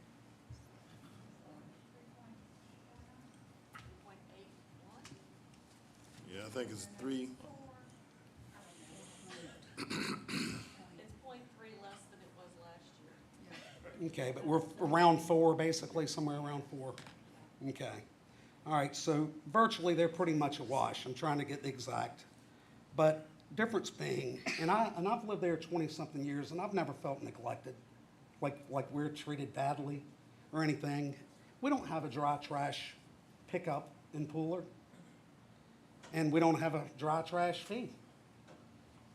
Never really felt too neglected. People figure out how to get it done. Pooler's millage rate is 4.263, so we're pretty much right there neck and neck with them. Pooler also does not have a fire fee. It's included.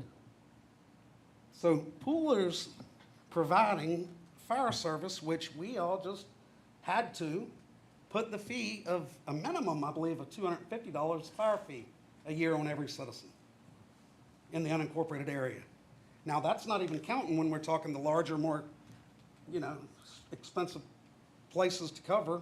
So you're talking 500 more, whatever, if you're in a much larger place, and then you still have that $85. You're talking virtually the same tax in Pooler. You can buy yourself whatever there and live there and be paying, oh my God, if you're talking a $500 fire fee and $585 less.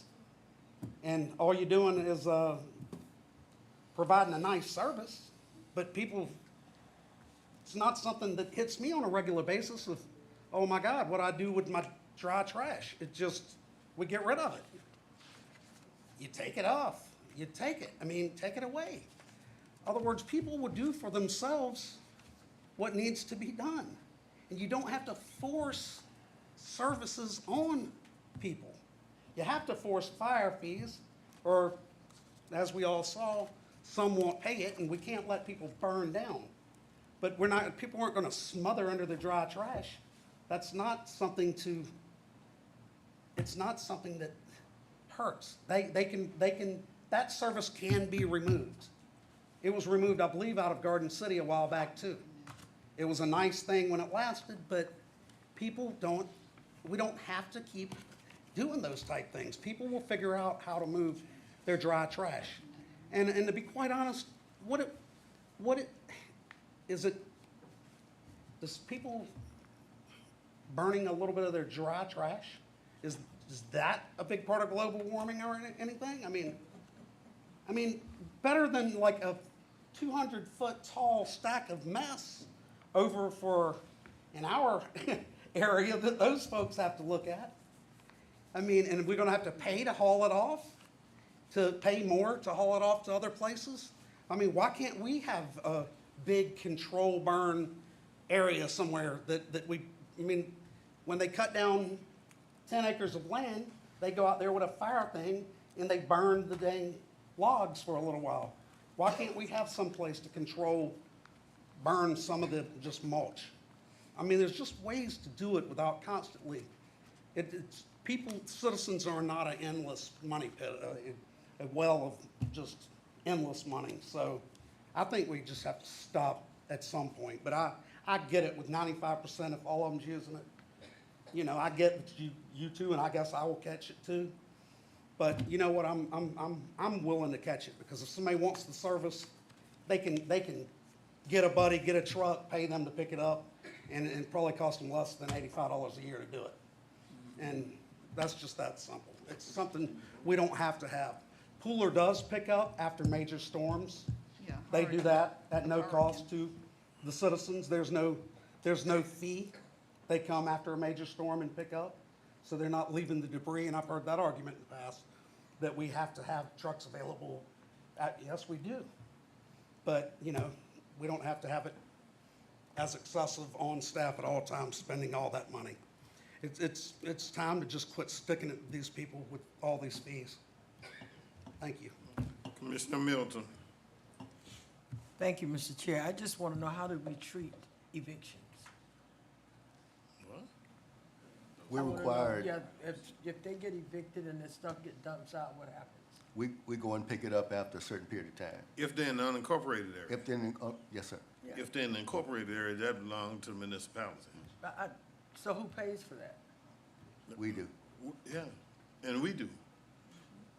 Cause, listen, on my tax bill, all right, when it comes with my water bill, sanitation is on there, right? Sanitation is what we're talking about, the dry trash, all right? No. And ours just went up again. So the landlord has no responsibility in that at all? The landlord has no responsibility in that at all? 90% of the time, we try to go after the landlord, but, it stays out there for weeks and weeks, and then we get calls and. But watch what happens now. When somebody's evicted, the sheriff sends his people out there. And they All right. sit on the curb? No, they don't set it on the curb. The landlord or the renter have to put it but they put it in the right of way. They don't put it on their property. They put it in the right of way. So what happens is, we are picking up in the unincorporated areas. Now, I don't know how we are mixing folks from all over the county come and dump in, and I don't know that they do that, and I don't know that they don't do that. But what I do know is, where we're picking up stuff is in the unincorporated areas. So your choice is pay for it to be picked up or let it stacked up, let it pile up. And if it pile up, you're gonna have a problem. Because then if it pile up, rodents and stuff gonna live in there, and then they're gonna be running to your house. So the thing is, we're looking at what it costs. What it costs. And the cost of everything is going up. It's not just this, it's everything that's going up. Bread going up, steaks going up, oxtails going up, gas going up, tires going up. Yeah, because I eat oxtails. But what I'm getting to you is the cost of living is going up, so the cost of getting rid of the dry trash is going up, and either we gonna let it stay where it is, or we gonna meet the increase. The finance department just showed you the numbers that is increasing, huh? Even when we increase here, I noticed that the number was 2 million something, and then over here the expenditure was 3 million and something. So you still operating at a deficit. The money's got to come from somewhere. It's got to be paid for, and you can say, all right, you can, and it's not factual what was said that you can just go over here because it's in the M&O, all right? And we're putting money in the M&O to do this or do that. That's not factual. The fact of the matter is, when we look at what we need to do, when we look at the services we need to render, the service for the dry trash is going up. Just like the service for gas and everything else, tires and clothes and everything else. Everything is going up, so it's going up, all right? The cost of living is going up. This is no different. And what they're saying is, here's what we project so that we don't operate at a deficit.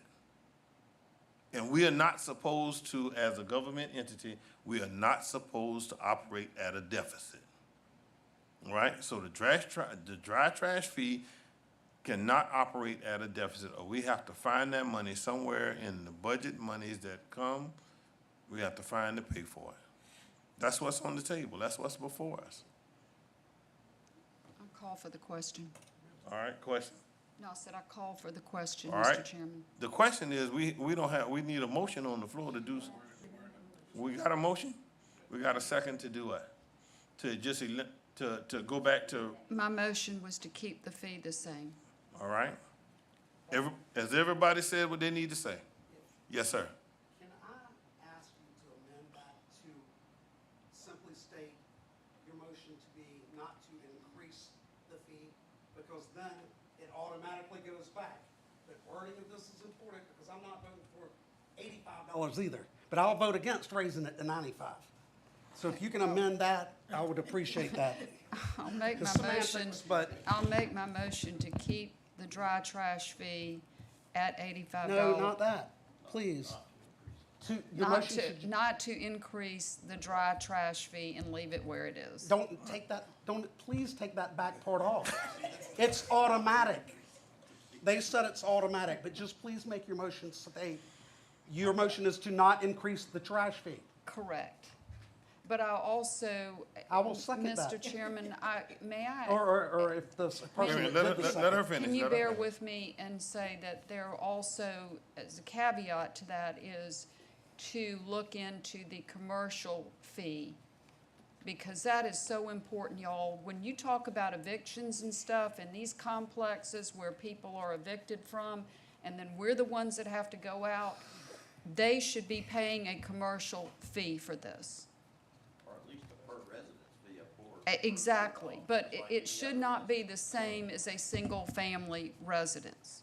So that would be my motion, because I believe in my heart of hearts that that will truly offset some of these expenses. All right, there's a second? Whoever had the second has to amend it to accept. Okay, been properly motioned and second that the, trash fee not be increased. Am I right? Correct. Okay. And that a commercial fee be looked Be at. evaluated, be looked Yes. at, okay. All right, now you ready for the, all right, all in favor, let's go. Please vote. I'm waiting on 8. Okay, You wanted to vote All no right. just to be against it? we got that done? We are, all right, now. We're at, we're at informational item, let me say, the first informational item that I want to put out, all right, before I go to the manager is, I want the whole county to know and congratulate Commissioner Stone, who has become the chairperson of the Health Committee for NACO, which is our national organization that we just returned back from, and she's been appointed by the incoming president for the year. She's going to be the incoming chairman for health, and that's going to have a whole lot to do with the mental health and what we're dealing with here in the county. So let's congratulate Commissioner Stone. Thank you, Mr. Chairman. Thank you. The second piece of information is a joint venture between the county police department and the sheriff, and Chief Hadley talked about it this coming Saturday from 10 a.m. until 2.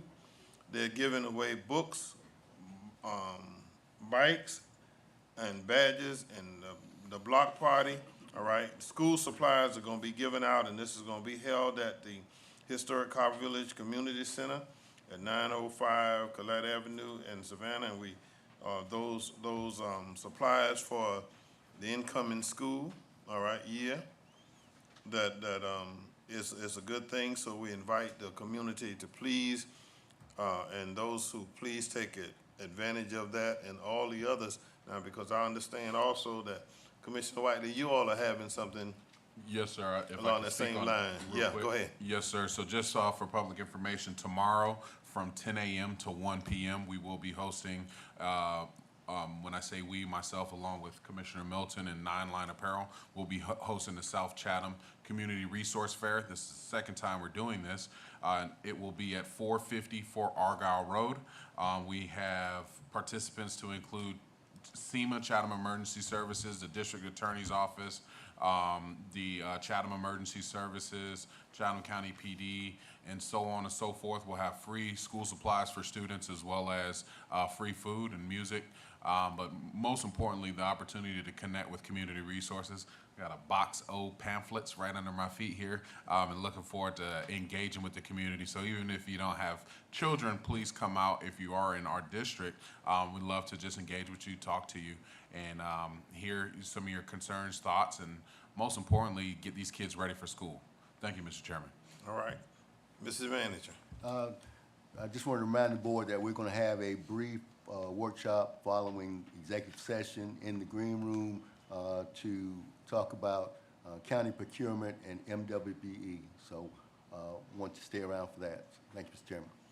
All right, there is a need for us to have executive session for personnel, litigation, and real estate. That's the one I was, okay. All right, so may I have a motion? So moved, Mr. Chairman. Second. Please vote. All right, we're on our way to executive session.